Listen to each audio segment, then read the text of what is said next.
So இன்னைக்கு வந்து நம்ம இந்த கான்ஃபரன்ஸ்ல நம்ம என்ன பார்க்க போறோம் அப்படின்னா, கிறிஸ்துவுக்குள் நான் யார் அப்படிங்கிறத பத்தி தான் இந்த கான்ஃபரன்ஸ்ல நம்ம பார்க்க போறோம். இது வந்து ரொம்ப ஒரு முக்கியமான விஷயம் பாருங்க. ஏன் அப்படின்னா, அந்த நான் யார் ஃபர்ஸ்ட் அந்த ஐடென்டிட்டி நமக்கு என்னன்னு முதல்ல தெரியணும். இன்னைக்கு அந்த ஐடென்டிட்டி நமக்கு என்னன்னு தெரியாததுனால தான் நிறைய வித பிரச்சனைகளுக்குலாம் நம்ம என்ன பண்றோம் உள்ள போகிறோம்.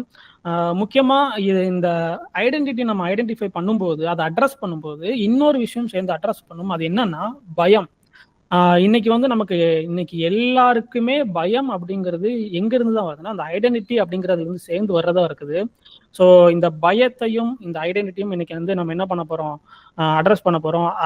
அது நம்ம அதை பத்தி நம்ம தெரிஞ்சுக்கும் போது என்ன பண்ணுவோம்னா, அந்த பயத்துல இருந்து நம்ம என்ன பண்ணுவோம், ரிலீஸ் ஆகும். என்ன மாதிரி பயம் அப்படின்னா, இப்போ வந்து யாராவது ஒருத்தவங்க நம்மளை பத்தி ஏதாவது சொல்றாங்க அப்படின்னா, அந்த வார்த்தையை கொடுத்து நம்ம என்ன பண்றோம், அதை எடுத்து நம்ம இருதயத்துல வச்சு அதையே திரும்ப திரும்ப நம்ம மைண்ட்ல போட்டு பார்த்து ஸ்ட்ரெஸ் ஆகுறோம். இவங்க என்ன பார்த்து இப்படி சொல்லிட்டாங்க, இல்லைன்னா என்னுடைய ஃபியூச்சரை குறித்து பயம். ஸோ இந்த ஐடென்டிட்டி பயம் தான் என்ன பண்ணுதுன்னா, மற்ற எல்லா பயத்துக்கும் நம்மளை லீட் பண்ணுது.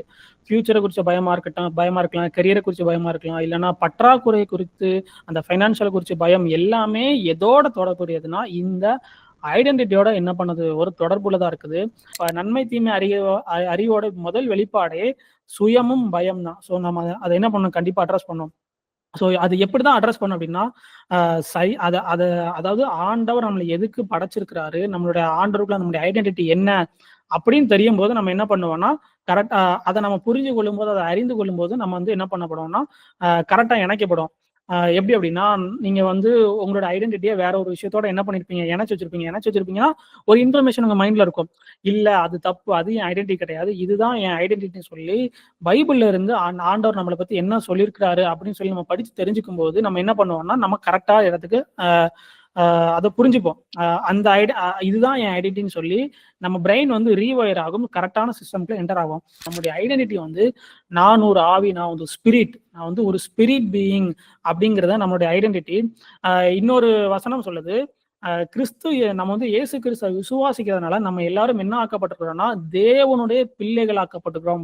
ஸோ சன் ஆஃப் காட் அப்படிங்கிறது தான் நம்மளுடைய ஐடென்டிட்டி. ஸோ நம்ம எல்லாருமே ஆவி. நம்ம வந்து இந்த சரீரமோ நம்ம ஆத்மால வர ஃபீலிங்ஸோ கிடையாது. நம்ம எல்லாருமே ஒரு ஆவி. நம்ம வந்து தேவனுடைய புத்திரர்களா இருக்கிறோம். ஸோ அது வந்து நம்ம வந்து எங்கிருந்து எடுக்க முடியும், பைபிள்ல தான் நம்மளோட ஐடென்டிட்டியை பார்க்க முடியும். தவிர நம்ம பண்ற வேலையில இருந்தோ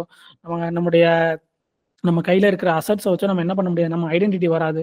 ஸோ இந்த இடத்துல நீங்க திரும்ப திரும்ப அதை எடுத்து அதை தியானிக்கும் போது மட்டும்தான் அதை என்ன பண்ணுங்க, அதை எடுத்து ரீட் பண்ணுங்க. திரும்ப திரும்ப அதை ரீட் பண்ணும்போது தான் என்ன பண்ணும், உங்களுடைய மைண்ட்ல வந்து அது வந்து பில்ட் ஆகும். உங்களுடைய பழைய அஸ்திபாரத்தை நீங்க உடைச்சு புது அஸ்திபாரத்தை போடுறீங்க. திரும்ப திரும்ப அந்த சத்தியத்தை படிங்க. அந்த சத்தியத்துக்கு நீங்க படிக்க தான் என்ன ஆகும் அப்படின்னா, உங்களுக்குள்ள இருக்கிற எல்லா ஐடென்டிட்டி கிரைசிஸ் வெளியே போகும், எல்லா பயங்களும் வெளியில போகும். யாராவது உங்களை ஏதாவது சொல்லிடுவாங்களோ, நம்ம இப்படி ஒண்ணு பண்ணிட்டோம்னா இப்படி ஏதாவது சொல்லிடுவாங்களோ, இல்லைன்னா நம்ம வந்து ஒரு சோசியல் மீடியால வந்து ஆண்டவர் பத்தி ஒரு விஷயம் சொல்ல வரோம்னா நம்ம வந்து கிரிட்டிசைஸ் பண்ணிடுவாங்கன்னு சொல்லி பயம் எதுவும் இருக்காது. ஏன்னா நீங்க வந்து எது ஆவியா இருக்கிறீங்க. ஓகேவா? நீங்க பேசுறது வந்து இந்த சத்தியத்தை நீங்க புரிஞ்சு கொள்ளும் போது உங்களை பயம் என்ன பண்ணும், அந்த பயம் வந்து உங்களை விட்டு வெளியே போயிடும். ஸோ கரெக்டான ஐடென்டிட்டியோட நீங்க என்ன பண்ணுவீங்கன்னா கனெக்ட் பண்ணுவீங்க. ஸோ நீங்க எல்லாரும் தேவனுடைய புத்திரர்களா இருக்கிறீங்க. நீங்க வந்து தேவனுடைய ஆவியா இருக்கிறீங்க. நீங்க வந்து சரீரம் கிடையாது, ஆத்மா கிடையாது, நீங்க வந்து ஆவி.